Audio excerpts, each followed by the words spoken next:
yung pagdasal natin. Huwag natin kalimutan kumain at matulog. Magpahinga tayo. Tapos, huwag na natin silang patulan. Doon na tayo babawi sa eleksyon.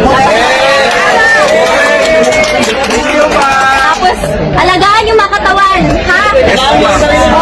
Oo, alagaan yung mga katawan. Matulog, Ma'am, pakisama na rin po mga OFW, ma'am. Oo.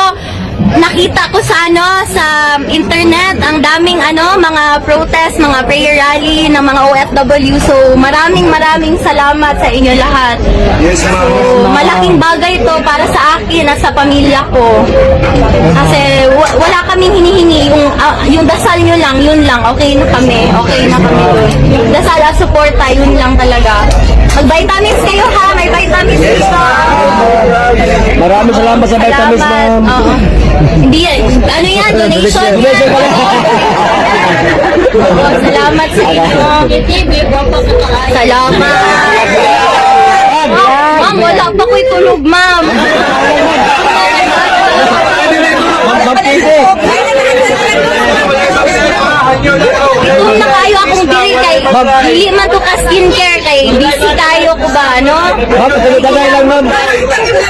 Ma'am, sa tinutangay lang, ma'am. Doon sa pabuti naman mo. Karon lang magbubuka uli, no? Karon lang ako nakapakita sa inyo. Pero salamat, you guys.